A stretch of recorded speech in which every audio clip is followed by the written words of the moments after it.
World top rankings ఉన్న యూనివర్సిటీస్లో ఎలాంటి IELTS రాయకుండా ఫ్రీ ఎడ్యుకేషన్ అండ్ స్కాలర్షిప్ అందుకోవాలంటే కాంటాక్ట్ విదేశ్ కన్సల్ట్స్. నమస్కారం, వెల్కమ్ టు ఐ డ్రీమ్. నేను మీ విజిత. ప్రస్తుతం మనతో పాటు ఉన్నారు ఇస్కాన్ టెంపుల్ నుంచి ప్రణవానంద ప్రభుజీ గారు. వారు గోవర్ధనికో విలేజ్లోని ఆశ్రమంలో వారి సేవలను అందిస్తూ కృష్ణుడి లీలల గురించి, కృష్ణ తత్వం గురించి వారి మాటల ద్వారా మనందరికీ తెలియజేస్తూ ఉంటారు. అయితే ప్రస్తుత రోజుల్లో మానవ సంబంధాల కంటే, బంధుత్వాల కంటే మనీకే ఎక్కువగా వాల్యూ ఇస్తున్నారు. ఇదంతా మనకు తెలిసిందే. అసలు ఏంటి ఇదంతా, ఎందుకు జరుగుతుంది, సమాజంలో మార్పు రావాలంటే మనందరం ఏ మార్గంలో నడిస్తే బాగుంటుంది, ఇలాంటి విషయాలన్నింటినీ ప్రభుజీతో మాట్లాడి తెలుసుకుందాం. నమస్కారం ప్రభుజీ. నమస్కారం. హరే కృష్ణ. హరే కృష్ణ ప్రభుజీ.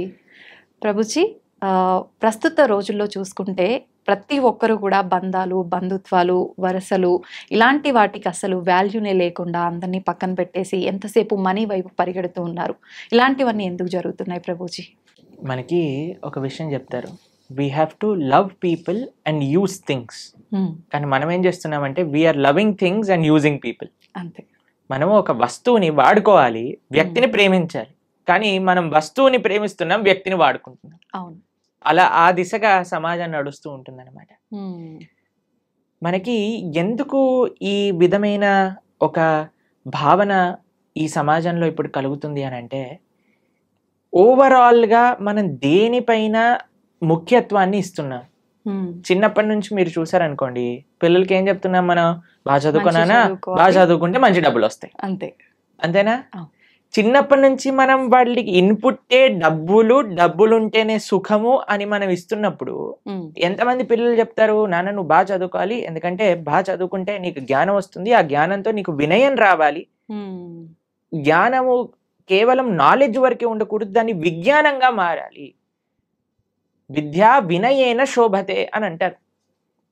అయ్యా నువ్వు జీవితంలో అంత సక్సెస్ఫుల్ అవ్వకపోయినా సరే నీకు మనోధైర్యం ఉండాలి, నువ్వేం చేస్తున్నా కరెక్ట్గా చేయాలి, ధర్మాన్ని పాటించాలి. అలా చెప్తున్నారా పిల్లలు? లేదు, చాలా తక్కువ మంది. కాబట్టి మొత్తం జీవితం అంతా కూడా మనీ సెంట్రిక్. డబ్బులు ఉంటేనే నువ్వు సుఖంగా ఉంటావు అని మనము అన్ని విధాలుగా అన్ని మాధ్యమాలలో ఇదే ఫీడింగ్ అయ్యేసరికి జనాలకు అనిపిస్తుంది నాకు వస్తువే ముఖ్యము, వ్యక్తి ముఖ్యం కాదు. కానీ వ్యక్తులు కూడా అలా తయారైపోతున్నారు కదా. ఇప్పుడు చూడండి, మీరు వస్తువులో సపోజ్ ఒక ఫోన్ అనుకోండి, మీరు ఇన్స్టాగ్రామ్ చూసారనుకోండి, అందరూ బ్రహ్మాండంగా నవ్వుతూ ఫోటోలు తీస్తూ సెల్ఫీలు తీస్తూ కనిపిస్తారు. కానీ నిజ జీవితంలో వాళ్ళంతా ఆనందంగా ఉన్నారా? లేదు, నటన. కాబట్టి ఫేస్, సోషల్ మీడియాలో ఉండే ఫేస్ వేరు, నిజ జీవితం వేరు.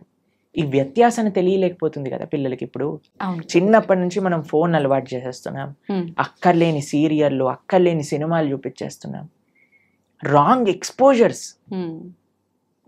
ప్లస్ వ్యక్తులలో కూడా ఒక మానవత్వం అనేది లోపిస్తూ ఉంటుంది. ఎందుకో తెలుసా అండి, మానవీయత కేంద్రంగా ఉండేది ఒక మందిరం, ఒక హాస్పిటల్ అని అనుకోండి, మన శరీరాన్ని బాగా చేస్తుంది. ఆలయాన్ని ఏమంటారో తెలుసా అండి, మందిరము అని అంటారు. అంటే మనస్సు బాగా చేసేది మందిరం. మనకి ఇంతకు ముందు ఎలా ఉండేది అని అంటే, ప్రతి ఒక్క ఫ్యామిలీకి ఒక గురువు ఉండేవారు.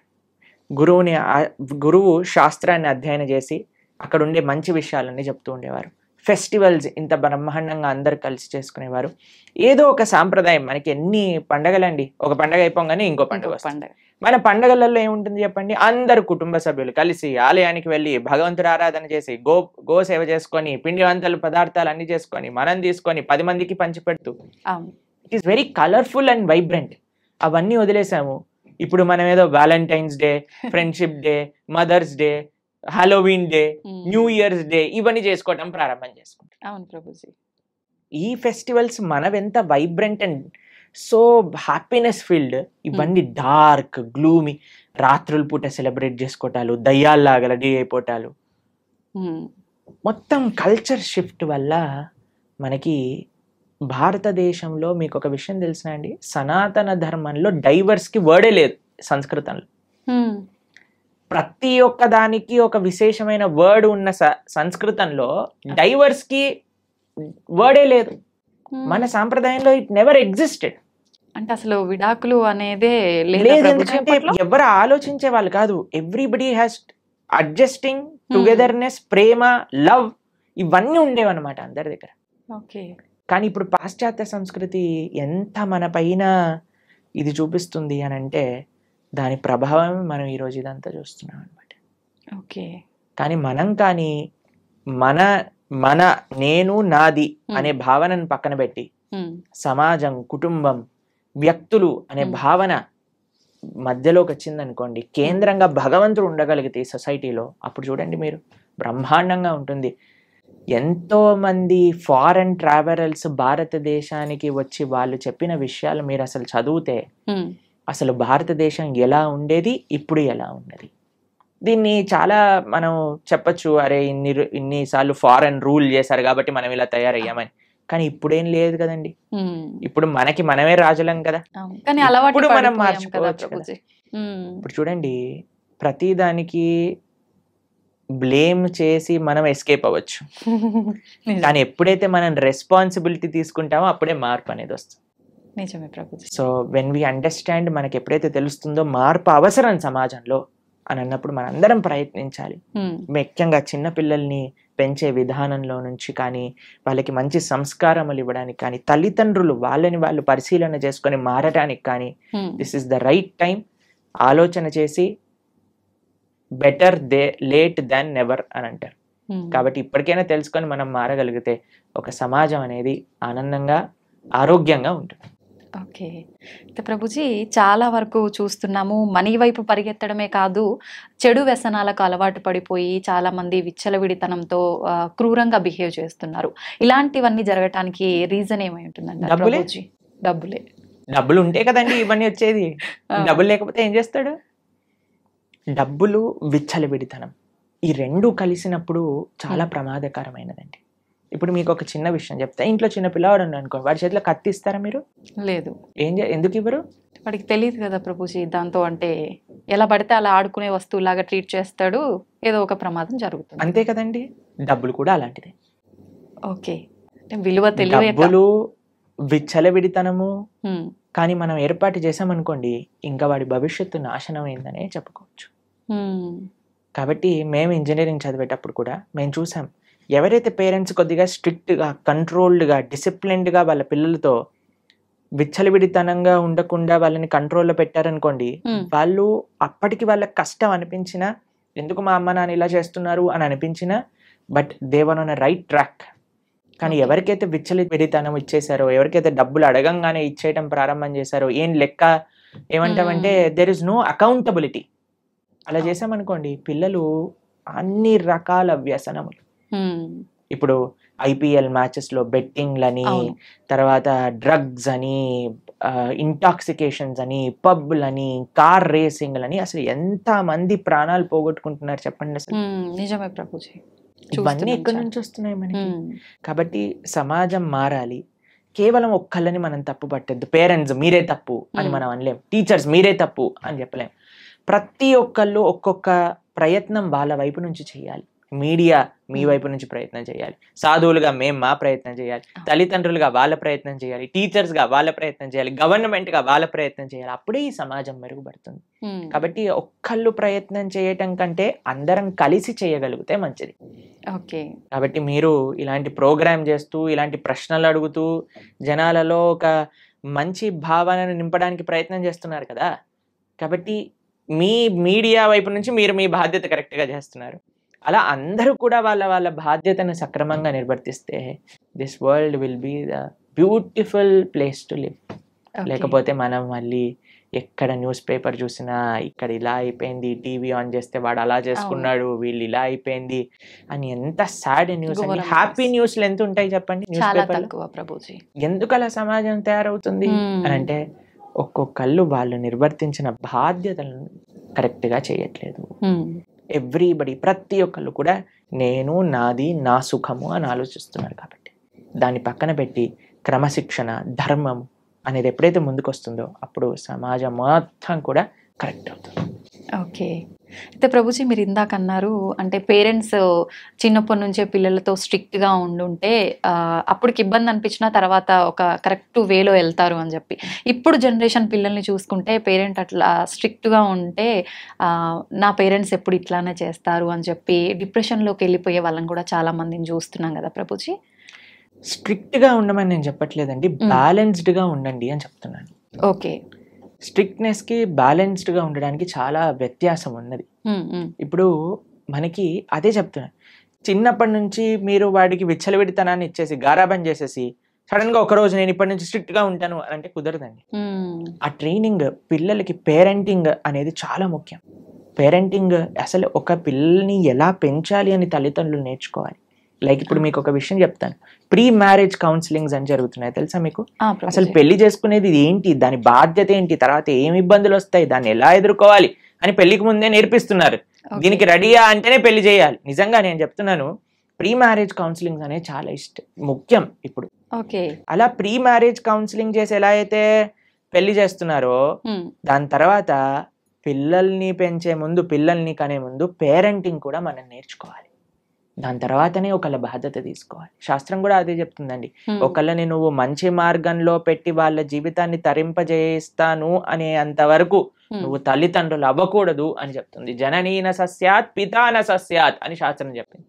సో మనకేం తెలియకుండా పిల్లలు కనేసి వాళ్ళని ఏదో పనిచేస్తున్నాం కదా అని పెంచేసి వాళ్ళని ఒక చెడు మార్గంలో తీసుకెళ్తే అది మన తప్పు అవుతుందండి. కాబట్టి మనం మంచిగా శాస్త్రం ఏం చెప్తుంది, ధర్మం ఏం చెప్తుంది, అసలు ప్రతి దానికి everybody has their roles and responsibilities, అది మనం అర్థం చేసుకోవాలి. దాంట్లో పేరెంట్స్ కూడా వాళ్ళ కర్తవ్యాలు ఏంటి, పిల్లల్ని ఏ మార్గంలో పెంచాలి. నిన్న మేము వెళ్తూ ఉన్నప్పుడు మా ఒక చిన్న డాన్స్ స్టూడియో కనిపించింది అనమాట. అయితే అందులో చిన్న చిన్న పిల్లలు ఉన్నారు అండ్ వాళ్ళకి తెలుగు మూవీ సాంగ్స్ పైన డాన్స్ స్టెప్పులు నేర్పిస్తున్నారు అనమాట, చిన్న పిల్లలు. అది చూస్తే నాకు ఎంత బాధేసిందంటే, ఎంత వల్గర్ డాన్స్ స్టెప్స్ చిన్న పిల్లలకి. సో నాకు అనిపించింది, అరే ఎంత బాధాకరమైన పరిస్థితి. మేము ఆస్ట్రేలియాలో ఉన్నప్పుడు వి జస్ట్ విజిటెడ్, అక్కడ ఉన్న పిల్లలేమో మా భారతీయ సనాతన సంస్కృతి నేర్చుకుంటూ, చిన్న చిన్న పిల్లలు అందరూ హార్మోనియం వాయిస్తూ, భరతనాట్యం నేర్చుకుంటూ, కూచిపూడి నేర్చుకుంటూ, శ్లోకాలు నేర్చుకుంటూ, వాళ్ళేమో అలా ఉన్నారు, మన వాళ్ళేమో ఇలా పిచ్చి పిచ్చి గంతులు వేస్తున్నారు. అవును గురూజీ, చాలా వరకు మనం మూవీస్లో మనం బయట కూడా చూస్తుంటాం. మీరు చెప్పినట్టుగా విదేశాలలో వాళ్ళు మన సంస్కృతి సాంప్రదాయాలను, కట్టుబడులను ఎక్కువగా అంటే ఇంట్రెస్ట్ చూపిస్తుంటారు.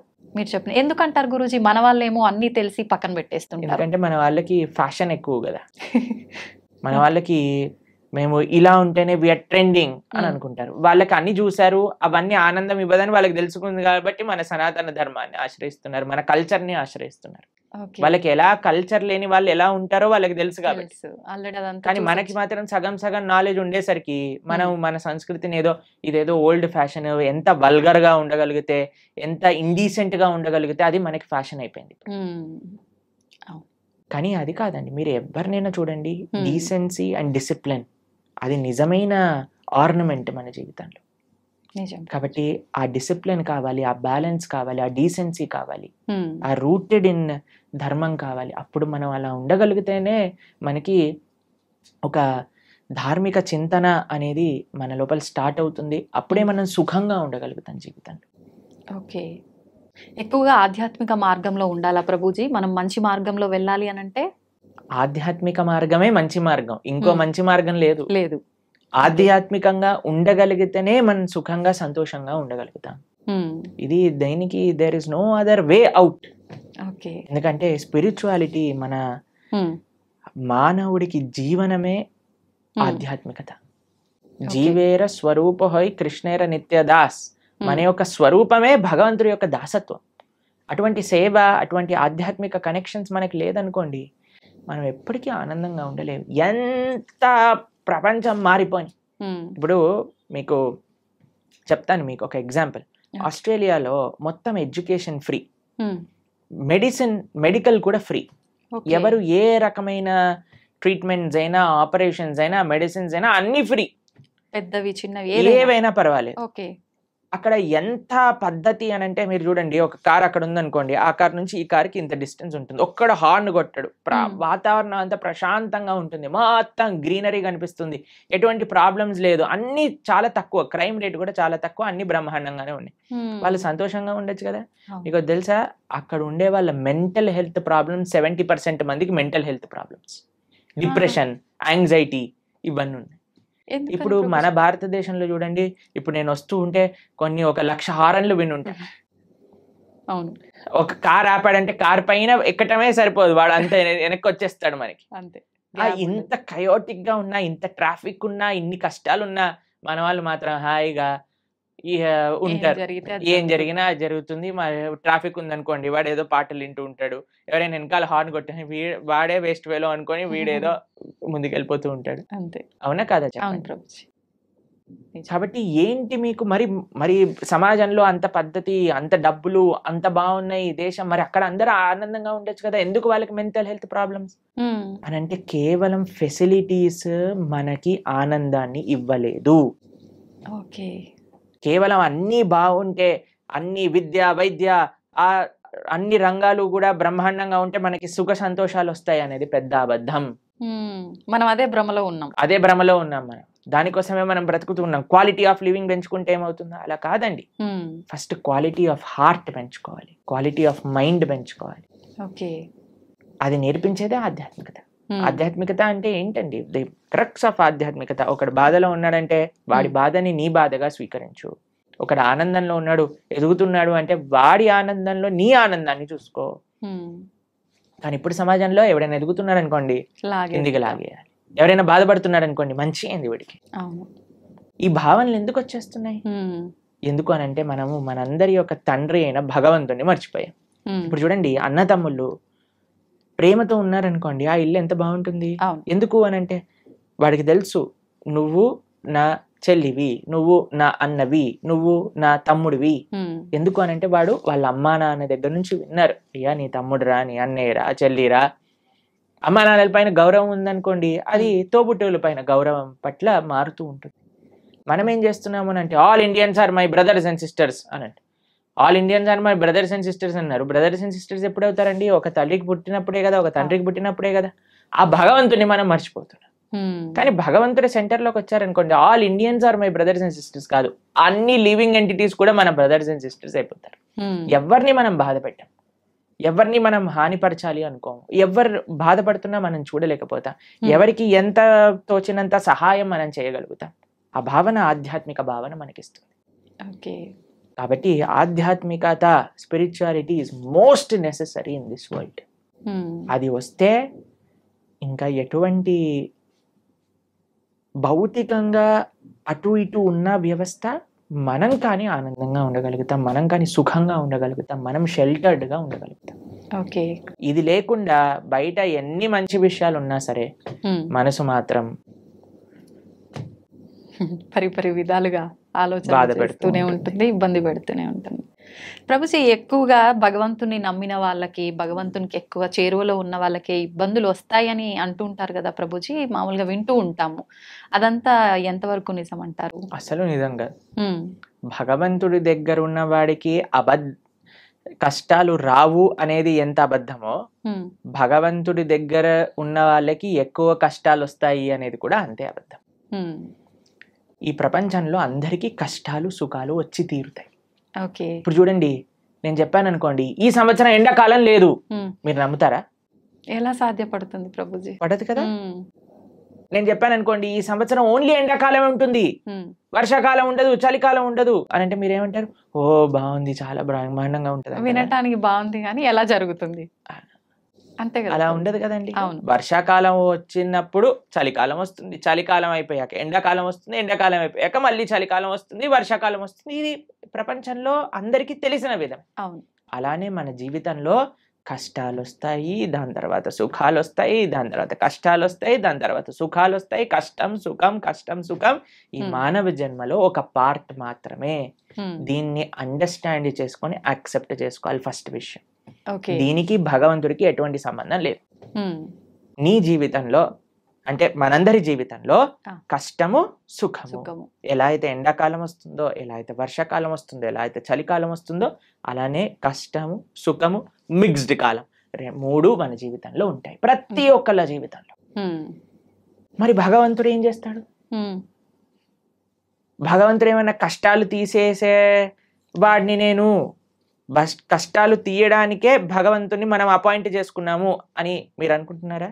చాలా మంది ఏమనుకుంటారో తెలుసా అండి, వాడు నా పనివాడు, నాకు ఏదైనా కష్టం వస్తే వాడు దాన్ని క్లీన్ చేయాలి, ఇలా భగవంతుని భావిస్తారు. ఇది కరెక్ట్ భావన అంటారా? చాలా తప్పు ప్రభుజీ. తప్పేనా? మరి మనం ఎందుకు అలా అనుకుంటున్నాం భగవంతుడి? మనం భగవంతుడి సేవ చేయాలా, భగవంతుడు మన సేవ చేయాలా? మనమే భగవంతునికి సేవ. మరి మనం ఆలయానికి వెళ్ళి చేస్తున్నాం, నాకు ఈ కష్టం వచ్చింది నువ్వు ఇది చేసేసాయి అంతే అని భగవంతుని మన సేవలో పెట్టుకుంటున్నాం. మనం ఎంత తెలివైన వాళ్ళని చూడండి. మనం భగవంతుడు కష్టాలు ఇవ్వడు, భగవంతుడు కష్టాలు తీసేయడు. భగవంతుడు కష్టాలలో దాన్ని ఎదుర్కొనే ధైర్యాన్ని ఇస్తాడు. కష్టం రూపంలో మనకి ఏదన్నా మనం చెడు మార్గంలోకి వెళితే భగవంతుడు ఒక కష్టాన్ని సృష్టించి మనల్ని కాపాడుతాడు, ఎక్కువ ప్రమాదం జరగకుండా. అంతేకాని మనల్ని ఎప్పుడూ భగవంతుడు కష్టాలు పెట్టడు, కష్టాలని ఆపడు. మీకు ఒక ఎగ్జాంపుల్ చెప్తా. నిన్నే మేము టీవీలో చూసాము. ఒక అమెరికాలో అట ఒక ఫ్లైట్లో 2 సీట్లు ఖాళీగా ఉన్న సీట్లు ఒకసారిగా దే బ్లూ ఆఫ్, పేలిపోయాయట ఫ్లైట్లో. అయితే ఆ 2 సీట్లలో ఉన్న వాళ్ళకి అసలు ఎందుకు రాలేదు వాళ్ళు అని చేస్తే, వాళ్ళిద్దరి జీవితాలలో ఏదో లాస్ట్ మూమెంట్ ఏదో అయిపోయి వాళ్ళు వెళ్ళలేకపోయారట. అరే మేము ఫ్లైట్ మిస్ అయిపోయాం, ఆ డబ్బులు పోయాయి, అవి ఇవి అని ఫుల్ బాధపడ్డారట. ఎప్పటి వరకు అంటే ఆ 2 సీట్లు పేలిపోయాయి అని తెలిసినంత వరకు. ఇప్పుడు దాన్ని వెస్టర్న్ టర్మినాలజీస్ లో బర్న్ట్ టోస్ట్ ఫినామినా అని అంటున్నారు అనమాట. అది మీకు టెక్నికల్ టర్మ్స్. అది ఏంటంటే ఏది జరిగినా సరే మన మంచి కోసం జరుగుతుంది అని టైం కానీ మనకి చెప్పదు. ఇప్పుడు మనకి ఈ రోజు ఈ కష్టం వచ్చింది అని అనుకున్నా, ఇప్పుడు సపోజ్ మనకి కాలు ఇరిగింది అని మనం అనుకున్నాం, ఒక యాత్రకి వెళ్ళలేదు, తర్వాత తెలిసింది ఆ యాత్ర బస్సే బోల్తా పడిపోయింది. ఇప్పుడు ఏం కాలు ఇరగటం బెటరా, బస్ నుంచి కింద పడిపోవటం బెటరా? కాలు ఇరగటమే బెటర్, అంతే కదండి. కాబట్టి మనకి ఈ రోజు దేవుడా నాకెందుకు అలా చేసావు, నాకెందుకు ఈ అన్యాయం చేసావు అని అంటే, వెయిట్ చేయి స్వామి, నీకే తెలుస్తుంది దేవుడు నీకు అన్యాయం చేయలేదని. మనకు ఆ ఓపిక లేదంతే, ఓపిక లేదు, అర్థం చేసుకోగలిగే ఆలోచన లేదు. మనకేంటి వెంటనే అయిపోవాలి, ఇది నాకు ఇలా 2 minutes లో మ్యాగీ రెడీ అయిపోయింది, 2 minutes లో నాకు కష్టం ఎందుకు పోవట్లేదు అని మనం తయారైపోయినాం. దీనికి తగ్గట్టు చెప్పేవాళ్ళు కూడా, మీరు ఇది చేసేయండి ఈ కష్టం అలా పోతుంది, ఈ మంత్రం చెప్పండి అలా పోతుంది. అది దట్ ఈస్ నాట్ ప్రాక్టికల్ అండి. దుఃఖాలయం అశాశ్వతం. ఈ ప్రపంచంలో దుఃఖాలు వస్తాయి, దాన్ని ఎదుర్కొనే ధైర్యం కోసం భగవంతుడిని ఆశ్రయించు. రాముడిగా వచ్చాడు భగవంతుడు, రాముడికి కష్టాలు రాలేదా అండి? మీరు ఒకసారి రాముడి దగ్గరికి వెళ్ళి, రామా నాకు అసలు ఏ కష్టాలు రావద్దు జీవితంలో అంటే, పాపం రాముడు ఏమనుకుంటాడండి, నేనే అన్ని కష్టాలు పడ్డాను, నువ్వు నాకే కష్టాలు వద్దు అని అడుగుతున్నావా నా దగ్గరకు వచ్చి అని కూడా చెప్పండి. జనాలు ఏం చేస్తున్నారంటే అండి, ఇప్పుడు ఇక్కడ కష్టం తీరకపోతే దేవుని మార్చేస్తున్నారు. దేవుని మార్చడం కాదు, మొత్తం ఏకంగా ధర్మాన్ని మార్చేస్తున్నారు. దేవుళ్ళని తిట్టడము, మళ్ళీ ఎందుకు నిన్ను పూజించాలి అది ఇది మామూలుగా తిట్టరు ప్రభుజీ. అంటే చేసేదేమో నువ్వు, అనేదేమో భగవంతుని. ఎంత విచిత్రం చెప్పండి. నీ కర్మలకి నువ్వే బాధ్యుడివి. నువ్వేదైతే తప్పు చేసావో అది నీ జీవితంలో కష్టంగా వచ్చి తీరుతుంది. దాన్ని ఎదుర్కో, దాన్ని అనుభవించు, అప్పుడే ఆ కర్మ పోతుంది. కాబట్టి ఇప్పుడు ఒక చిన్న పిల్లవాడు చదువుకోలేదండి, ఎగ్జామ్ లో ఫెయిల్ అయ్యాడు. ఇప్పుడు ఓయ్ నాకు టీచర్ తక్కువ మార్కులు ఇచ్చింది అందుకే నేను ఫెయిల్ అయ్యా అని అంటే మనం ఏం చేస్తామండి, ఒరే నువ్వు ఇప్పుడు ఏం చేయలేవురా, మళ్ళీ చదువుకొని ఇంప్రూవ్మెంట్ రాయాల్సిందే, ఆ ఏరియర్ క్లియర్ చేయాల్సిందే, అది నీ బాధ్యత, చదువుకోవాల్సిందే. కాబట్టి వాడే కష్టపడాలి, వాడే చదవాలి, వాడే ఎగ్జామ్ రాయాలి, వాడే పాస్ అవ్వాలి. అలానే మనకి ఎవ్వరు మోటివేషన్ ఇవ్వగలుగుతామంటే, ఈసారి బాగా చదువుకో, ఇంకొద్దిగా వాటికి ఒక ట్యూషన్ పెట్టించగలం తల్లిదండ్రులుగా, నీ పక్కనే ఉండి ధైర్యం చెప్పగలం, అంతే కదా. భగవంతుడు చేసే పని. నువ్వు నీ కష్టాన్ని నువ్వు దాటుతూ ఉండు, నేను నీ వెంట ఉంటా. ఆ ధైర్యం భగవద్భక్తి మనకిస్తుంది. కాబట్టి ధర్మాన్ని మార్చేసే వాళ్ళు ఒక్కసారి ఆలోచన చేయండి. తల్లిదండ్రుల్ని మార్చుకోం మనం, వేరే వాళ్ళ తల్లిదండ్రులు ఏదో కొత్త బ్యాగ్ కొనిచ్చారు, స్పైడర్ మ్యాన్ బ్యాగ్ కొనిచ్చారు, మా అమ్మ నాన్న స్పైడర్ మ్యాన్, నేను వాళ్ళ ఇంటికి వెళ్ళిపోతామా? ఎంత ఎంత సిల్లీయో, ఎంత worst thing to do in life. అలానే మన ధర్మాన్ని వదిలేసి వేరే ధర్మాలకి ఏదో కష్టాలు పోతాయి, మాకు కష్టాలు తీర్చేవాడు దేవుడే కాదు. మీకు ఒక విషయం తెలుసా అండి? అవునా ప్రభుజీ?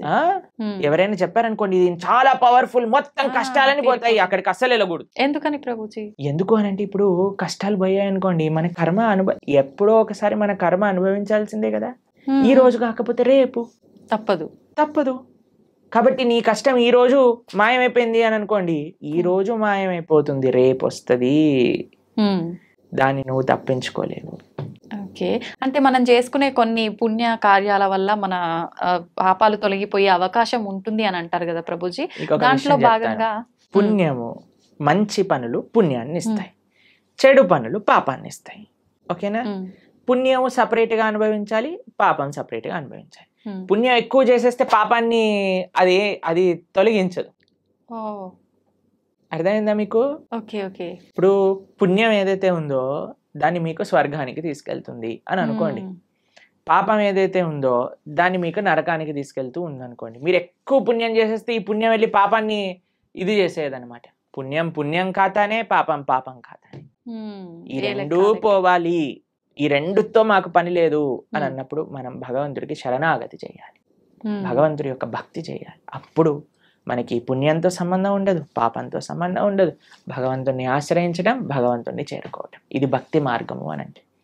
కాబట్టి ఫస్ట్ పాపాచరణ మానుకోవటం మనుష్యత్వం, మనుష్యత్వంలో పుణ్యాచరణ, మంచి మనిషిగా మారటం, మంచి మనిషిగా మారిన తర్వాత ధర్మాన్ని తెలుసుకొని భక్తిని ఆశ్రయించి భక్తుడుగా మారటం. ఇట్లా 3 స్టేజెస్ ఉన్నాయి.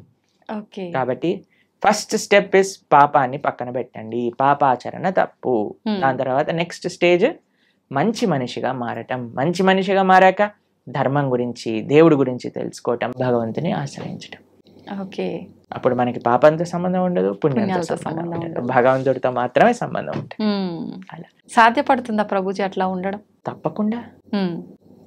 ఇప్పుడు చూడండి, రోడ్డు పైన మురికి నీళ్ళు ఉన్నాయనుకోండి, ఒక మనం బకెట్ల మురికి నీళ్ళు రోడ్డు పైన పడేసాం అనుకోండి, మీరు మధ్యాహ్నం కల్లా వచ్చారనుకోండి, అక్కడ ఒక్క చుక్క నీరు కూడా ఉండదు.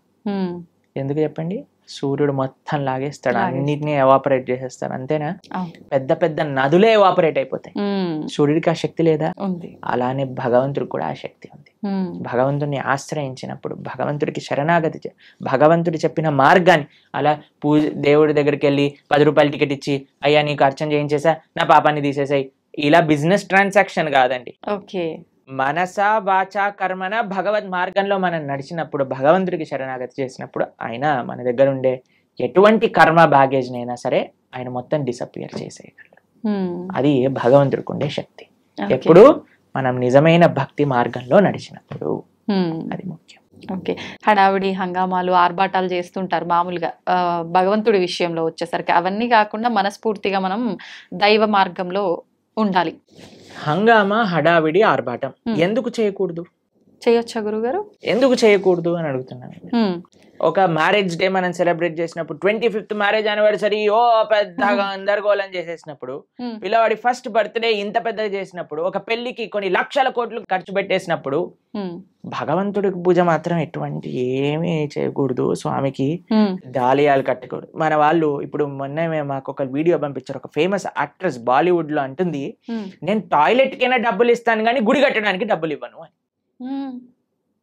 ఎందుకు అంత? ఎందుకు అని అంటే, నో మోర్ రిలీజియస్ ఇన్స్టిట్యూషన్స్ అని ఏదో దానికి జనాలందరూ కరెక్టే చెప్పింది, రిలీజియస్ వల్ల ఒక ఆలయం కట్టడం వల్ల ఏమి పని ఉంది దానికి అని అంటున్నారు. ఎందుకంటే అందరు ఇలాంటి మెంటల్ గా తయారవుతారు. అవును, ఆలయాలు లేవు కాబట్టి, రిలీజియస్ ఇన్స్టిట్యూట్స్ తక్కువ అయ్యాయి కాబట్టి ఇలాంటి వాళ్ళు పుడుతున్నారు. నిజమే, టాయిలెట్ మెంటాలిటీ కలిగిన వాళ్ళు. అదే ఆలయానికి ఇచ్చుంటే, భగవంతుడికి ఇచ్చుంటే మంచి మనస్తత్వం ఉన్న వాళ్ళు పుట్టేవారు. ఇలాంటి వాళ్ళని ప్రపంచంలో ఎవరు గుర్తుండరండి. ఒక 10-15 ఏళ్ల తర్వాత ఎవరిని దే విల్ నాట్ రిమెంబర్. కానీ మనం ఇప్పటికీ గుర్తు పెట్టుకునేది ఎవరిని అని అంటే, శివాజీ మహారాజ్ లాంటి రాజులని, ఎవరైతే ధర్మం కోసం కాపాడారు, దేశం కోసం ప్రయత్నం చేశారు.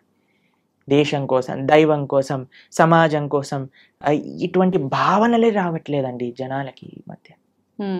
మొత్తం ఫ్యాషన్ అయిపోయింది. భగవంతుడి యొక్క ఆలయం రామ మందిరం కట్టడానికంటే ఎందుకు ఇన్ని వేల కోట్లు, అందరినీ పేద ప్రజలకు పంచేయచ్చు కదా.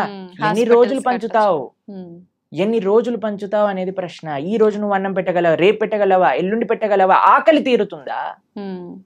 కానీ భగవద్ ఆలయం ఏం చేస్తుంది అంటే మనసుని మారుస్తుంది, ఒక మంచి ప్రేరణనిస్తుంది. ఒక ఆలయం దేన్ని విషయాలకి కేంద్రం చూడండి మీరు. ఒకటి ఆర్ట్, కల్చర్, ట్రెడిషన్, హెరిటేజ్, ఎన్నిటిని నిలుపుకుంటుంది రామ మందిరం. ఒక మందిరం మీరు చూసారంటే ఎన్ని వ్యవస్థలు, పూలు అమ్ముకునే వాళ్ళకి మందిరం, ఒక ఫార్మింగ్ చేసే వాళ్ళకి మందిరం, ఒక ఆర్ట్స్ నేర్చుకునే వాళ్ళకి మందిరం, భగవంతుని ఆశ్రయించిన వాళ్ళకి మందిరం. ఒక మనసులో ఒక ఉత్సాహం, ఒక నమ్మకం, ఒక విశ్వాసం, ఒక ధైర్యం కావాలంటే గుడికి వెళ్తామండి. మీరు మీ జీవితంలో ఎప్పుడైనా వెళ్ళారా అలా? అందరం వెళ్ళే ఉంటాం కదా. ధైర్యం కావాలి. భగవంతుడా మేము ఈ కష్టంలో ఉన్నాం, ఒక ధైర్యం నింపుకోవడానికి భగవంతుడి దగ్గరికి వెళ్ళి చెప్పుకుంటాం మనం. ఎక్కడికి వెళ్తాం ధైర్యం కావాలంటే చెప్పండి. అసలు ఈ ప్రపంచంలో ఎక్కడైనా ఏ ప్రదేశం ఉందా ధైర్యం కోసం వెళ్ళడానికి? మీరు థియేటర్కి వెళ్తే ధైర్యం వస్తుందా? లేదు. పార్క్కి వెళ్తే ధైర్యం వస్తుందా? లేదు. షాపింగ్ మాల్కి వెళ్తే ధైర్యం వస్తుందా? భగవంతుడి దగ్గరికి వెళ్తే ధైర్యం వస్తుంది. ఆ నమ్మకం, ఆ విశ్వాసం, ఆ పట్టుదల. ఏదో ఒకటి ఇన్స్టిట్యూషన్ మన కల్చర్ని, మన ఆర్ట్ని, మన ట్రెడిషన్ని, మన సాంప్రదాయాన్ని నేర్పించే ఇన్స్టిట్యూషన్ మందిరం. కాబట్టి మనకి వీ వాంట్ ఎవ్రీథింగ్. ఎప్పుడైనా మీరు హైదరాబాద్లో ఈ 5 స్టార్ హోటల్ కట్టబోతున్నారు, వాడిని అడిగారండి, ఎందుకు 5 స్టార్ హోటల్ కడుతున్నావు, నీ పక్కన ఉండే స్లమ్లో అన్ని డబ్బులు బంచేసాయి, 1 స్టార్ హోటల్ కట్టు సరిపోతుంది అని మనం ప్రశ్నిస్తామండి? లేదు. ఎందుకు? మనకు కావాలి. ఎవరైనా 700 crores 1000 crores పెట్టి మూవీస్ తీస్తే వాడికి వెళ్ళి చెప్తామా, ఒరే నువ్వు ఈ మూవీ తీయకరా, మేమందరం ఏం పర్వాలేదు, చూడకపోయినా పర్వాలేదు, నువ్వు 1000 కోట్లు పనిచేసే జనాలకి అని చెప్తారా అండి ఎవరైనా? లేదు. దీంట్లో మనకి ఏం ప్రాబ్లం లేదు. కానీ ఎప్పుడైతే భగవంతుడికి ఏదన్నా సేవ చేస్తున్నారనుకోండి, భగవంతుడికి అభిషేకం చేస్తే వెంటనే పాలేంటి అని అంటారు. నేను చూసానండి, సినిమా హీరోల కట్అవుట్లకి పాలాభిషేకాలు చేస్తూ ఉంటారు, రాజకీయ నాయకులకి, కరెక్ట్ రాజకీయ నాయకుల విగ్రహాలకు పాలాభిషేకం. అప్పుడేమైంది మన నీతి? మనకు నచ్చిన పని చేస్తే తప్పులేదు. మీరు చూసారండి ఇప్పుడు కొత్తగా ఈ ట్రెండ్ లో ఏమంటామంటే ఆ న్యూ ఇయర్ పార్టీలు అవి ఇవి అని చేసుకుంటారు కదా, దాంట్లో షాంపైన్ బాటిల్స్ లోంచి షాంపైన్ అంతా ఇలా పోతూ ఉంటుంది చూసావా? అప్పుడు నీకు డబ్బులు వేస్ట్ కాదే, 5,000 10,000 ఎంత ఉంటాయో మనకు తెలియదు, కానీ ఆ బండిటిని నేల కొరగటంలో నీకేం తప్పులేదు, పిచ్చి పిచ్చి గంతులు వేయటంలో నీకు తప్పులేదు, పబ్బులు కట్టడంలో తప్పులేదు, రెస్టారెంట్స్ కట్టడంలో తప్పులేదు, మాల్స్ కట్టడంలో తప్పులేదు, సినిమా థియేటర్లు కట్టడంలో తప్పులేదు, మందిరం మాత్రమే తప్పు. ఎందుకంటే భగవంతుడు మంచివాడు కాబట్టి. పాపం వాడు ఏమన్నాడు కదండి, నవ్వుతూ అలా నించుంటాడు. భగవంతుని కూడా తప్పట్లే. భగవంతుడిని ప్రేమతో ఉండే వాళ్ళ దగ్గర ఆయన ఉంటారండి, అది వేరే విషయం. ఆయన ఏం ఎక్స్పెక్ట్ చేయట్లేదు మనం ఇంత పెద్ద గుడి కడతాం అంత కట్టు, అది మన కృతజ్ఞత. కాబట్టి జనాలు అందులో ఆర్భాటాలు వద్దు అని కేవలం భక్తిలో అనుకుంటే తప్పు. లేదండి మాకు మా జీవనమే సరళం, మేమే ఒక మ్యారేజ్ డే వచ్చింది అనుకోండి, ఆలయానికి వెళ్ళి దండం పెట్టుకుంటాం. అలానే భగవంతుడి యొక్క ఉత్సవం వచ్చిన ఆలయానికి వెళ్దాం. లేదండి మేము మ్యారేజ్ డే మాత్రం ఒక 2-3 లక్షలతో చేస్తాము, కానీ కృష్ణాష్టమికి మాత్రం 100 రూపాయలు ఖర్చు పెడతాం, అది తప్పు. ఇక్కడ కావాలి, ఇక్కడ చూపించే వ్యక్తిత్వం గురించి మాట్లాడుకోవట్లేదండి. కేవలం నేను చూపించడానికే పూజ చేస్తా అనటం తప్పు, కానీ భగవంతుడికి ప్రేమతో నేను ఇంత గొప్పగా చేసుకోగలుగుతాను అని అనుకోవటంలో తప్పేమీ లేదు. చేసుకోవచ్చు, కానీ మన హృదయంలో ఆ భక్తి, ఆ ప్రేమ అనేది ఉండాలి. ఓకే, ఏమంటారు మీరు? నిజమే ప్రభుజీ, చాలా తక్కువ మందిలో ప్రభుజీ రాను రాను ఇంకా అంటే ఎక్కువ ఆధ్యాత్మిక మార్గంలో భగవంతునికి దగ్గరగా ఉండాలంటే ఎక్కువ అంటే ఏమంటారు సెంటిమెంట్లు, కండిషన్లు ఎక్కువ ఉండాల్సిందేనేమో అని చెప్పి లిమిట్ లో అని అందరు జనాల్ని ఒక మబ్బెలో పెట్టేశారు జనాలు. కానీ మీరు మనందరం కలిసి ఇంకా ఇంకా ప్రజలలో ఆ చైతన్యాన్ని తీసుకొని రావాలి. అవును, భక్తి అంటే కేవలం sentiments, rules, regulations, conditions, impositions కాదు. భక్తి అంటే ఎంతో సరళమైన, సున్నితమైన, ఆనందకరమైన, ఉత్సాహకరమైన, మనశ్శాంతిని ఇచ్చే ఒక ప్రాసెస్ అని మనందరం కలిసి జనాలకి చెప్పినప్పుడు అప్పుడు మాత్రమే వాళ్ళు నిజమైన భక్తి అంటే ఏంటో అర్థం చేసుకోగలిగే స్థితిలోకి వస్తారు. నిజమే ప్రభుజీ. ఇంకా ఇంకా ఇంటర్వ్యూస్ చేయాలి ఇలా. తప్పకుండా చేద్దాం ప్రభుజీ, మార్పు మనతోటే మొదలు పెడదాం. ఓకే, అయితే ప్రభుజీ నేటి అల్ట్రా మోడర్న్ జనరేషన్ వాళ్ళకి కృష్ణతత్వాన్ని అనుసరించాల్సిన ఆవశ్యకత ఎంతవరకు ఉంది ప్రభుజీ? ఏ జనరేషన్ వాళ్ళకైనా కృష్ణుని భగవంతుణ్ణి అనుసరించాల్సిన అవసరం ఉన్నది. ఎలా అయితే మనకి ఓషన్లో ఉండే బోట్స్కి మీరు లైట్ హౌస్ అని ఉంటుంది తెలుసు కదా, అక్కడ నుంచి లైట్ వస్తుంది. ఆ లైట్ని చూస్తే వాళ్ళకి ఎక్కడికి వెళ్ళాలి అనే విషయం అర్థం అవుతుంది. లేకపోతే ఎక్కడ నేల ఉంది, ఎక్కడ మనం దాటచ్చు ఈ సముద్రాన్ని అనేది తెలియదు. ఇప్పుడు మనందరికి ఒక లైట్ హౌస్ లాంటి వాడు అన్నమాట. భగవంతుడు, భక్తి, గురువు, శాస్త్రము ఇవన్నీ ఒక లైట్ హౌస్ లాంటిది. మనందరం ఈ సంసారంలో బోట్ సముద్రంలో చూసారండి, ఎలా ఇలా పైకి ఇటు ఊపుతుంది అటు ఊపుతుంది, సామాన్లన్నీ కింద పడిపోతూ ఉంటాయి. అలా మన పరిస్థితి కూడా అలానే ఉంది. మానసికంగా, వ్యక్తిగతంగా, ఎమోషనల్, ఫిజికల్, మెంటల్ అన్ని స్టేట్ లో వీఆర్ ఆల్ డిస్టర్బ్డ్. కానీ ఎప్పుడైతే ఆ లైట్ హౌస్ మనకు కనిపిస్తుందో, భగవత్ తత్వము అనేది ఏదైతే మనం తెలుసుకుంటామో, అప్పుడు మనకి హోప్ ఉంటుంది జీవితంలో. ఇక్కడ ఒడ్డు ఉన్నది, ఇక్కడికి వెళ్తే మేము సురక్షితంగా ఈ సముద్రం నుంచి బయట పడగలుగుతాము అని. కాబట్టి ఏ అల్ట్రా మోడర్న్ అయినా, ఎటువంటి వాళ్ళైనా సరే అందరికీ శరణు భగవంతుడు. కాబట్టి ఎప్పుడైతే ఆ కేంద్రం మనకి ఉందో జీవితంలో, మంచి ధర్మం, సమాజ సేవ, దేశ సేవ, భగవత్ సేవ అనే కేంద్రం వైపు ఎప్పుడైతే మనందరం నడుస్తామో, అప్పుడు ప్రతి ఒక్కళ్ళలో ఆధ్యాత్మికత, ఆ ఆనంద భావన అనేది కలుగుతుంది. కానీ ఇప్పుడు ప్రస్తుత సమాజంలో మోడర్న్, అల్ట్రా మోడర్న్ అన్నారు కదా మీరు, ఎంత అల్ట్రా మోడర్న్ అయితే అంత అల్ట్రా ప్రాబ్లమ్స్ వస్తున్నాయి. ఇది నిజం ప్రభుజీ. ఎప్పుడైనా మీరు డిప్రెషన్ అనేది విన్నారా అండి? మేమైతే మా టైంలో డిప్రెషన్ ఏంటి, మెంటల్ హెల్త్ ఇష్యూస్ ఏంటి, ఈ సైకాలజిస్ట్, సైక్రాటిస్ట్ దగ్గర 3,000, 4,000 రూపాయలు వారానికి ఖర్చు పెడుతున్నారు. ఇప్పుడు చిన్న యూత్ లో ఉండే పిల్లలకి, చిన్న చిన్న పిల్లల డిప్రెషన్. ఇప్పుడు ఎవరికి తెలియదు అసలు ఈ మెంటల్ హెల్త్ ప్రాబ్లమ్స్ ఏంటి అనేది ఎప్పుడు వినలేదు. ఒకళ్ళు చెప్పారు, ప్రభుజీ మేము వెళ్ళి మా అమ్మకి చెప్పాను నాకు డిప్రెషన్ ఉందంటే, నువ్వు పారాసెటమాల్ వేసుకో తగ్గిపోతుంది అని చెప్పిందట వాళ్ళ అమ్మ. ఎందుకంటే పాపం తెలియదు కదా ఎవరికి మెంటల్ హెల్త్ అంటే ఏంటి, డిప్రెషన్ అంటే ఏంటి అని. అలాంటిది భారతదేశం.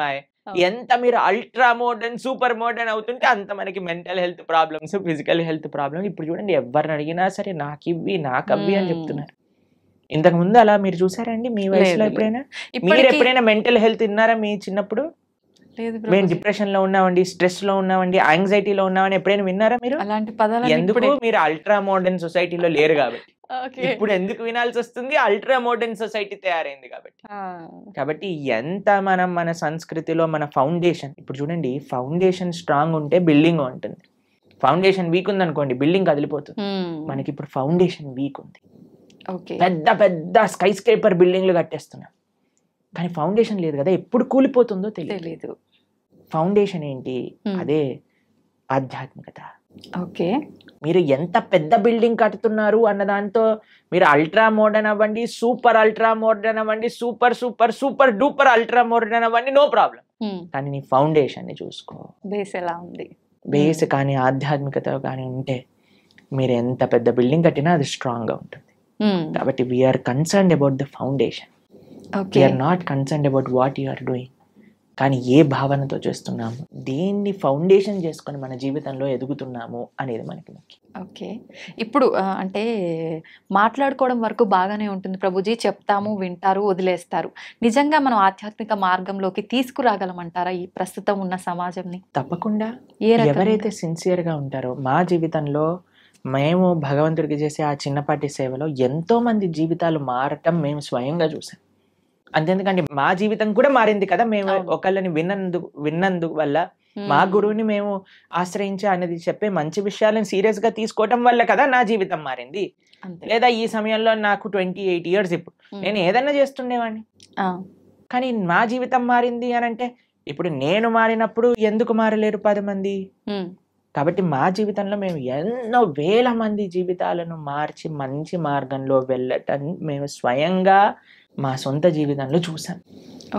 అది శాస్త్రవాకు. ఎవరైతే భగవంతుడి గురించి మంచి హృదయంతో భగవంతుడు ఇచ్చిన మెసేజ్ని యాక్సెప్ట్ చేస్తారో జీవితంలో, వాళ్ళు తప్పక మారతారు. That is not difficult thing at all.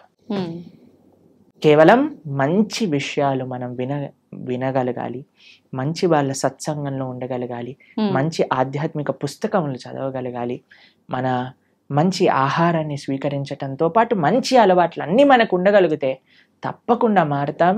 And we will change for good and we will be all happy. Prabhuji, ఆధ్యాత్మిక మార్గంలో నడిస్తే అంత మంచే జరుగుతుంది, ఆ మార్పు అనేది మొదలవ్వాలి అనుకున్నాం.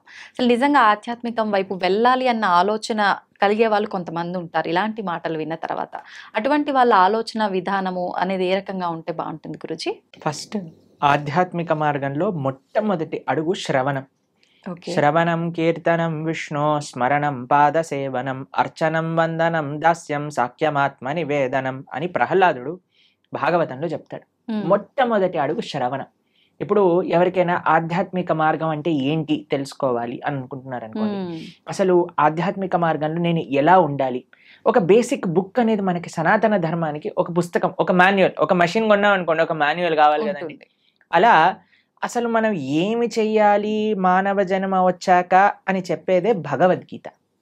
మీరు మన ఛానల్లో ప్రణవానంద దాస్ అనే ఛానల్లో ఇప్పుడు ఎవరికైనా మీకు ఈ ఇంటర్వ్యూ వినటం వల్ల అసలు మాకు ధర్మం అంటే ఏంటి, హిందూ ధర్మం అంటే ఏంటి, అసలు భగవంతుడు ఏం చెప్పాలనుకుంటున్నాడు, అసలు మానవుడు ఏం చెయ్యాలి అని మీకు ప్రశ్నలు ఉన్నాయనుకోండి, మనం 18 లెక్చర్స్ మాత్రమే, ఒక్కొక్క లెక్చర్ 1 hour మాత్రమే ఉంటుంది. ప్రణవానంద దాస్ ఛానల్లో మీరు వెళ్ళి ప్లేలిస్ట్ లో భగవద్గీత అని మీరు చూసారనుకోండి, కేవలం సింపుల్ 18 లెక్చర్స్. ఇప్పటి వరకు సుమారుగా 8 లక్షల మంది పైగా ప్రవచనాలు విని ఉన్నారు ఆల్రెడీ.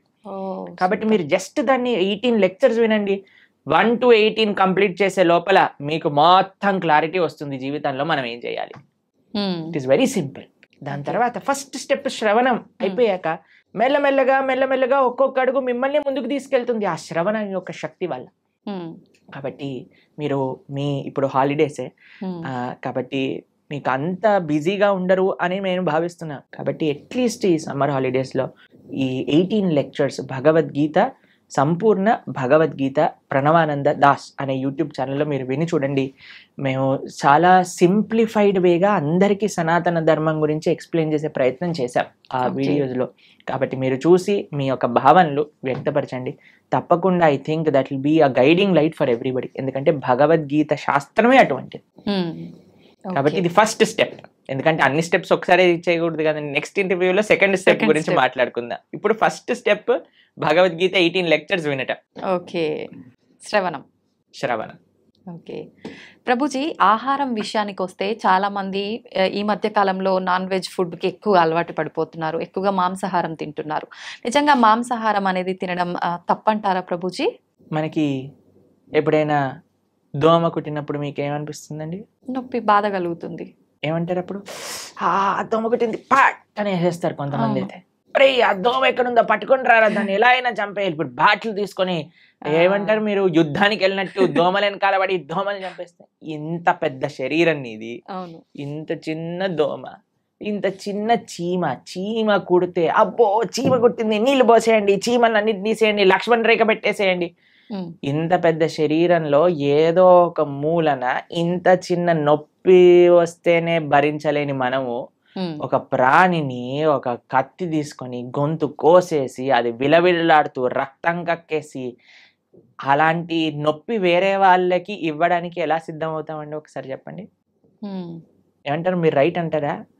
మనం ఇంత చిన్న నొప్పిని కూడా భరించలేమాయే, కానీ మనం ఏ ప్రాణిని ఎలాగైనా హింసించచ్చు అనే భావన వస్తే రేపొద్దున అది విస్తీర్ణం అవుతుందన్నమాట.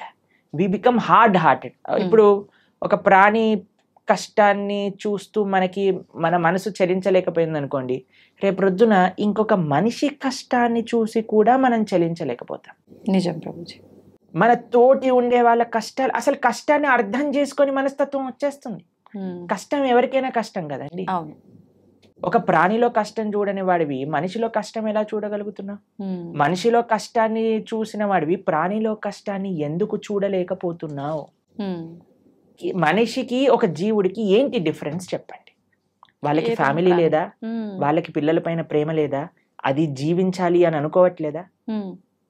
ఒక కోడినో ఒక మేకనో అనుకోండి, అదేమన్నా మీ దగ్గరకు వచ్చి నా గొంతు కోసేసేయి, నన్ను ఈరోజు బిర్యానీ వండుకొని తిను అని చెప్తుందా? అదేమన్నా విలవిల్లా ఆడిపోతుంది, భయం అయిపోతుంది. ఆ నెగిటివ్ ఎనర్జీ మొత్తం ఈ ప్రపంచంలో అన్ని చోట్ల ఆ క్రీపిన్ అయ్యే భూకంపాలు, టోర్నాడోస్, దానికి ఒక థియరీ ఉంది, సైంటిఫిక్ థియరీ తెలిసిన మీకు. ఎప్పుడైతే మనం ఇంత జీవహింస, ప్రాణి హింస అనేది జరుగుతుందో ఆ నెగిటివ్ వైబ్రేషన్స్ అన్ని కలెక్ట్ అయ్యి ఒక్కసారి ఇది మాస్ డిస్ట్రక్షన్ చేస్తుంది అనమాట. ఓకే. భూకంపాలు రావటం, సునామీలు రావటం, టోర్నాడోలు రావటం, ఫారెస్ట్ ఫైర్స్ రావటం, ఇవన్నీ ఎందుకు, ఈ వైపరీత్యాలన్నీ ఎందుకు వస్తున్నాయి అని అంటే ఆ నెగిటివ్ వైబ్రేషన్స్ వల్ల. ఓకే.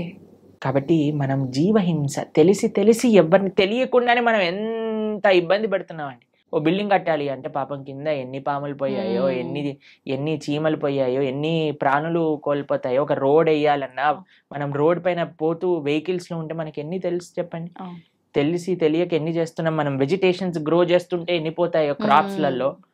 తెలియకుండానే మనం ఇంత జీవహింస చేస్తున్నాం. ఇంకా తెలిసి చేస్తే ఎలా చెప్పండి. కాబట్టి ఒక్కటి గుర్తుపెట్టుకోండి, మన శాస్త్రం చెప్తుంది మాంసహ అంటారు, మాంసం అని అంటారు కదండి. అంటే నేను రేపు నీలాగా అవుతాను. మాంసహ, ఈరోజు నేను నిన్ను చంపుతున్నాను, రేపటి రోజున నువ్వు నన్ను చంపుతావు. అది ఎగ్జాక్ట్ డెఫినేషన్ ఆఫ్ మాంసం. ఈరోజు మనం ఏ జీవినైతే ఎంత బాధ పెడుతున్నామో అదే బాధ 100 రెట్లై మనం అనుభవించాల్సి వస్తుంది, లేదా మన ముందు మనకు కావాల్సిన వాళ్ళు అనుభవిస్తారు. కాబట్టి మనం అది ఒక ఎన్వైరన్మెంటల్ పర్స్పెక్టివ్గా చూసినా, ఇప్పుడు మ్యాక్సిమం 60% ఆఫ్ వెజిటేషన్ మొత్తం కూడా ఈ ఫార్మ్లో ఉండే యానిమల్స్కి తినిపించడంలో పోతుంది. అదే కానీ మనం ఇప్పుడు చూడండి, ఇప్పుడు ఇండియాలో మనం వెజిటేరియనిజం గురించి మాట్లాడితే ఎలా అంటున్నారు, వెజిటేరియన్స్ ఎట్లా అవుతారు, అది ఇది ఇది ఇది ఇది దీనికి విరుద్ధం, దానికి విరుద్ధం, ఇది మా ఫ్యామిలీకి విరుద్ధం, ఇది మాకు ఇది విరుద్ధం అని పెద్ద యుద్ధాలకు వచ్చేస్తున్నారు. ఫారినర్స్ అందరు వీగన్ కల్చర్ విన్నారా మీరు ఎప్పుడైనా? వీగనిజం అని పెరిగిపోతుంది అక్కడ. ప్లాంట్ బేస్డ్ డయట్, యానిమల్ ఉన్న దాన్ని వాళ్ళు టచ్ చేయరనమాట, దాన్ని వీగన్ అని అంటారు. మొత్తం మీరు చూస్తే, మేము ఆస్ట్రేలియా మెల్బోర్న్ లో ఒక వీగన్ స్ట్రీట్ అని ఉంది, మొత్తం స్ట్రీట్ అంతా వీగన్ రెస్టారెంట్స్ అక్కడ. అమెరికాలో అన్ని చోట్ల ఇప్పుడు వీగనిజం పెరిగిపోయింది. మీరు ఎక్కడికి వెళ్ళినా సరే వీగన్ అని చెప్తే మీకు ఒక్క డైరీ ప్రోడక్ట్ కూడా టచ్ చేయరు వాళ్ళు. అలాంటి స్ట్రిక్ట్ వెజిటేరియన్ డైట్ ని వీగనిజం అని అంటారు అనమాట. కాబట్టి పాశ్చాత్య దేశస్తులు, దానికి ఏం ఆధ్యాత్మికత అవసరం లేదండి నాన్ వెజిటేరియన్ ఆపేయడానికి.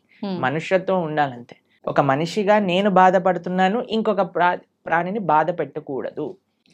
ఇప్పుడు చూడండి, మనం తింటే 10 నిమిషాల్లో పోయే రుచికి ఒక ప్రాణినే చంపేస్తున్నాం అంటే ఎంత అన్యాయం చెప్పండి. అవును. కాబట్టి అది ఆధ్యాత్మికంగా మంచిది కాదు, సామాజికంగా మంచిది కాదు, ఒక మానవుడికి అయితే అసలే మంచిది కాదు. అన్ని ఈ ప్రపంచంలో అంతా బాగుండాలి అని అంటే ఎవరిని మనం ఇబ్బంది పెట్టకూడదు. ఆధ్యాత్మికత విషయం అయితే దూరం పెట్టేసేయండి. మాంసాహారం తినే వాళ్ళు ఎప్పటికీ ఆధ్యాత్మికంగా ఒక్క అడుగు కూడా ముందుకెయ్యలేరు.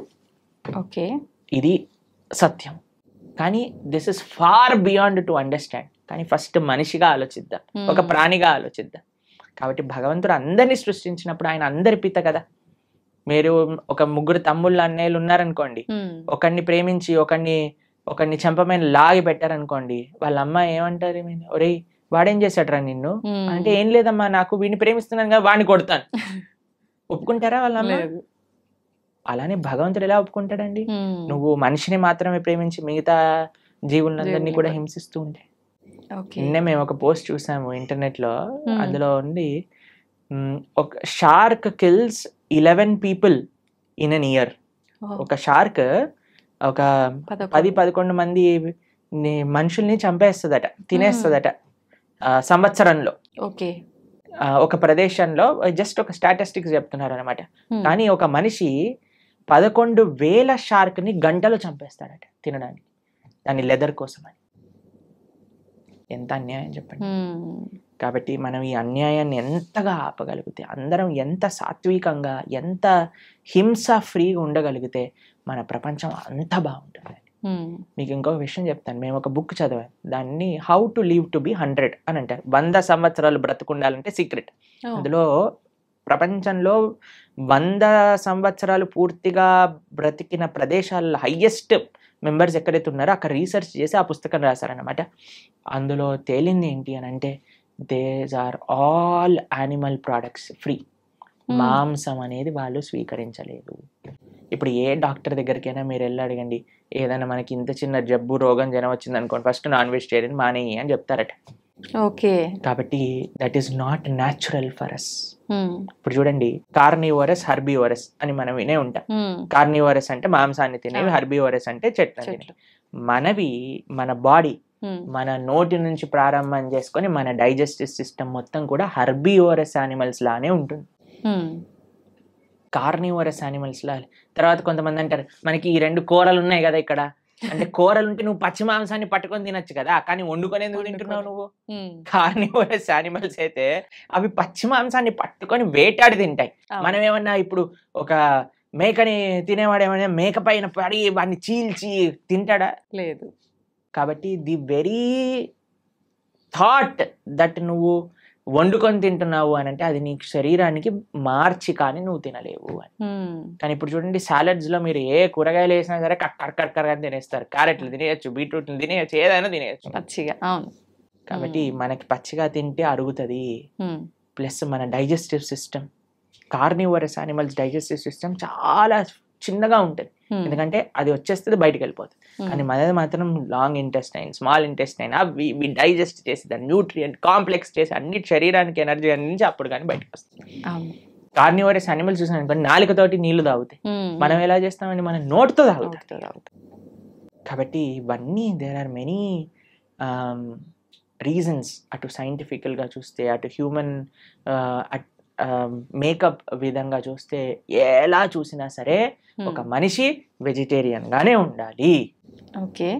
He cannot kill any living being. Okay. అయితే ప్రభుజీ, ఇది సృష్టికి విరుద్ధం అయినప్పుడు భగవంతుడు ఎందుకు దీన్ని ఆపలేకపోతున్నాడు మరి? అయితే ఇది తినొచ్చు, ఆ జంతువులు పుట్టిందే మానవులు తినటానికి అని ఎవరైనా మీకు సర్టిఫికెట్ ఇచ్చారా? ఉంటారు కదా. భగవంతుడు ఇచ్చాడా? చెప్పండి. భగవంతుడు ఆపట్లేదు అని మీరు అన్నారు కదా, కానీ భగవంతుడు తిను అని ఎక్కడేం చెప్పాడా? లేదు. ఏదైనా ఇప్పుడు ఒక మేక పుట్టాక ఇది వీడు తినడానికి అని దానిపైన స్టాంప్ వేసి ఆయన పంపించాడా మనకి? లేదు కదా. ఎందుకు? ప్లస్ ఈ మనిషి కూడా ఎందుకు సెలెక్టివ్ గా ఉన్నాడు? నేను మేకనే తింటా, కోడిని, కుక్కని ఎందుకు తినావు నువ్వు? నీ పెంచుకునే కుక్కకి ఇంకా బయట ఉండే మేకకి ఏంటి డిఫరెన్స్? కొంతమంది డాగ్ లవర్స్ ఉంటారు, మీరు చూసిన కన్నా మున్నా చున్నా అని ఎప్పుడు ఇలా కుక్కని ఇలా పట్టుకొని అలా పట్టుకొని, కుక్కకి ఏమన్నా అయితే వాళ్ళు ఏలవటం అవి. అరే, ఆ కుక్కకి ఎంతైతే ప్రాణం ఉందో ఆ మేకకి కూడా అంతే ప్రాణం ఉంది. ఏమన్నా మేకల తక్కువ ప్రాణం ఉందా చెప్పండి? లేదు. మరి ఎందుకు మనం ఆ డిఫరెన్షియేషన్ చేస్తున్నాం? భగవంతుడి నీకు తినాలి అని చెప్పలేదు, కాబట్టి భగవంతుడు నీకు తినద్దు అని కూడా వచ్చి చెప్పడు. శాస్త్రం అన్నీ చెప్పింది. ఓకే. మద్యం, పానం, శ్రియ, సూన, యత, అధర్మశ్చ చతుర్విధం. భాగవతం చెప్పింది ఈ విషయాలు. 4 విషయాలు తప్పు. వ్యభిచారము, మాంసాహారాన్ని స్వీకరించటం, జూదమాడటం, తర్వాత మాదక ద్రవ్యాలు, సిగరెట్, మందు, గుట్కా, మాణిక్ చంద్, ఇవన్నీ వేసుకుంటారు కదండి. ఇవన్నీ ఈ 4 అధర్మము అని శాస్త్రం క్లియర్ గా చెప్పింది. ఓకే. కాబట్టి ఈ 4టిని మనం దూరం పెట్టాలి, అప్పుడే మనం మనిషి అవుతాం. ఓకే. మాంసాహారం తినడమే తప్పు, అసలు పాపం, మహాపాపం. పాపం కాదు, మహాపాపం. మీరు మనం ఇక్కడ ఏవేవైతే చేస్తామో మళ్ళీ అక్కడికి వెళ్ళిపోయాక మనల్ని కూడా అలానే చేస్తారు. దానికి సిద్ధము అని అంటే మన ఇష్టం. ఇంకా చాలా మంది అంటారు చూసుకుందాంలే ఏదైతే అది అని. అలాంటి మూర్ఖులకి మనం ఇంకేం చెప్తామండి? సో ఒక గుర్రాన్ని నీటి వరకు తీసుకెళ్ళటం కానీ నీటిని తాగించలేం కదా. మన ప్రయత్నం మంచి విషయాలు 10 మందికి చెప్పటము, అంతేకాని ఎవరిని మనం గొంతు పట్టుకొని ఇది చేయించలేమన్నమాట. వాళ్ళ జీవితంలో వాళ్ళకి ఆ అనుభవము, ఆ మానసిక మెచ్యూరిటీ, తర్వాత ఆ పరిపక్వత అనేది వాళ్ళకి ఉండాలి. అయితే ప్రభుజీ, చాలా మంది ఎక్కువగా భగవంతుని ఆరాధనలో ఆధ్యాత్మిక మార్గంలో ఉంటూ ఉంటారు, యథావిధిగా నాన్ వెజ్ అవన్నీ తీసుకుంటూ ఉంటారు. అలాంటి వాళ్ళు చేసే ఆధ్యాత్మికత, నాన్ వెజిటేరియన్ 2 ఒక దాటిలోకి రావు. నాన్ వెజిటేరియన్ ఆధ్యాత్మికం అవ్వలేడు. ఆధ్యాత్మికంగా వెళ్ళే వ్యక్తి నాన్ వెజిటేరియన్ తినలేడు. ఓకే. పూజలు పునస్కారాలు వేరే విషయం అండి. పూజలు పునస్కారాలు చేస్తూ నువ్వు నాన్ వెజిటేరియన్ తింటున్నావు, అది వేరే విషయం.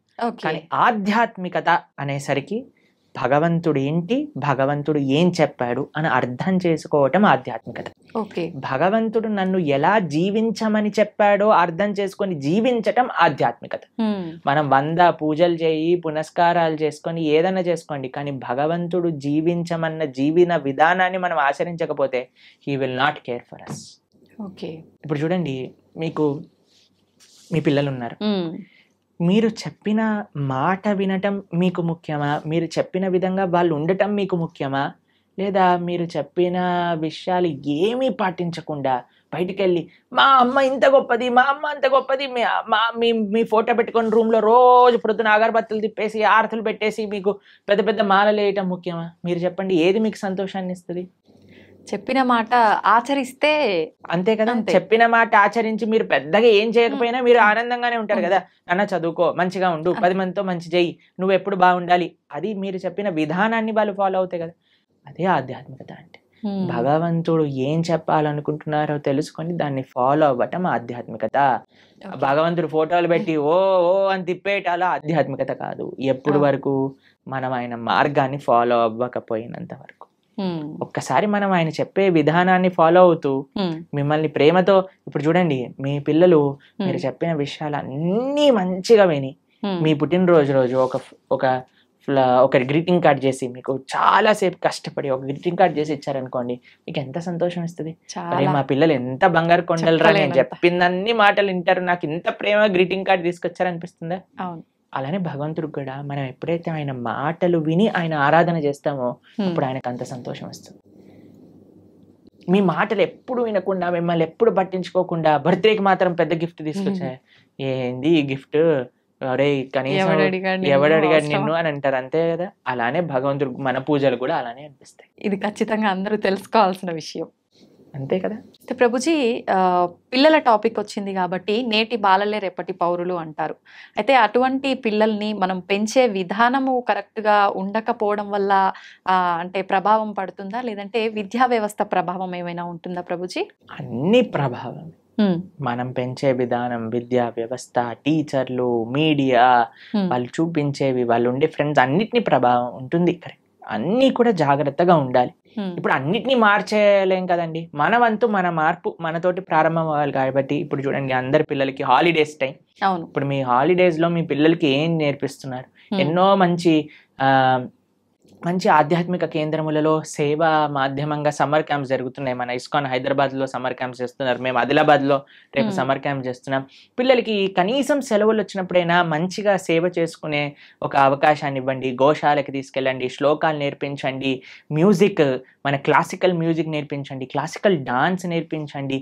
మన కల్చర్కి ఎంత దగ్గరగా మనకి సమయం ఉన్నప్పుడు, ఇప్పుడు స్కూల్ ఉన్నప్పుడల్లా అంటే కష్టమే, కానీ అట్లీస్ట్ ఫెస్టివల్స్ టైంలలో మనకి ఇలా సమ్మర్ హాలిడేస్ వచ్చినప్పుడు, వింటర్ వెకేషన్స్ వచ్చినప్పుడు మనం ఏదైనా మంచి ఆధ్యాత్మిక ప్రదేశానికి తీసుకెళ్ళటం, అక్కడ ఉండే మంచి వ్యక్తులతో కల్పించటం, మాట్లాడించటం, వాళ్ళకి కల్చర్ని ఇంట్రడ్యూస్ చేయటం, ఇలా కానీ మన శక్తియుతంగా మనం ప్రయత్నించి, ఇప్పుడు చూడండి, we can do our best. దాని తర్వాత ఇంకా వాడికి జీవితంలో ఏం చేసుకుంటారో అనేది వాళ్ళ ఇష్టం, కానీ మనము ఇవ్వకపోతే మన తప్పు అవుతుంది. కాబట్టి వాట్ వీఆర్ సేయింగ్ ఇస్, అందరు పేరెంట్స్ కూడా మీ వైపు నుంచి మీరు ప్రయత్నం చేయండి. ఇప్పుడు సమ్మర్ హాలిడేస్ వచ్చాయి, మంచి ఆధ్యాత్మికంగా అలానే విశేషాలు అన్నీ కూడా నేర్పించేటట్టుగా మంచి విశేషాలు నేర్పించండి. మ్యూజిక్లో మంచి విశేషాలు, డాన్స్లో మంచి విశేషాలు, శ్లోకాల్లో మంచి విషయం, అన్నిట్లో మంచి ఉంది, ఆ మంచిని నేర్పించండి అని చెప్తున్నాను, అంతే. ఓకే. కాబట్టి సమయం ఉన్నప్పుడు పిల్లల్ని ఎంగేజ్ చేయాలండి. పిల్లలకి ఫ్రీ టైం ఇస్తే వాళ్ళు పాడైపోతారు. కాబట్టి మీకు సమయం ఉన్నప్పుడు మీరు కానీ హాలిడేస్లో వాళ్ళని ఎంగేజ్ చేయలేదనుకోండి, ఫోన్కి అడిక్ట్ అయిపోతారు, టీవీకి అడిక్ట్ అయిపోతారు, తర్వాత టెలివిజన్కి అడిక్ట్ అయిపోతారు. ఇవన్నీ మనకు వద్దు అన్నప్పుడు వాళ్ళని మార్నింగ్ టిల్ నైట్ స్కిల్స్లో ఎంగేజ్ చేయండి. స్విమ్మింగ్ నేర్పించండి, ఇన్స్ట్రుమెంట్స్ నేర్పించండి, ఎక్సర్సైజ్కి తీసుకెళ్ళండి. బయట ఎంత వీలైతే అంత మనం ఉంచడానికి ప్రయత్నం చేయాలి. మీరు బయట ఉండాలి, మీరు ఫోన్ పట్టుకొని కూర్చున్నారు అనుకోండి, వాడు ఫోన్ పట్టుకొని కూర్చుంటాడు. కాబట్టి let us all use this time nicely. ఈ సమయం మనకి ఏదైతే ఉందో దాన్ని బాగా యూజ్ చేసుకొని పిల్లల్ని ఒక మంచి ట్రాక్లో పెట్టేటట్టుగా మనం ముందుకు తీసుకెళ్ళాలి. మీ అందరికీ మంచి వేసవి సెలవులలో మంచి ఆధ్యాత్మిక మార్గం వైపు మీరు నడుస్తూ మీ పిల్లల్ని నడిపిస్తారు అని భావిస్తూ, హరే కృష్ణ. Thank you Prabhuji. నిజంగా మీరు చెప్పినవన్నీ వింటుంటే నిజంగా ఇదంతా నిజమే కదా, ఎందుకు ఎక్కడ మిస్ అవుతున్నాం అందరం ఇవన్నీ పాటించడంలో అనిపిస్తోంది ప్రభుజీ. ప్రతి ఒక్కరికి కూడా అలా అనిపించాలనే కోరుకుందాం, మార్పు మొదలవ్వాలనే కోరుకుందాం ప్రభుజీ. చాలా మంచి విషయాలు తెలియజేశారు. Thank you Prabhuji. హరే కృష్ణ. హరే కృష్ణ ప్రభుజీ. హరే కృష్ణ.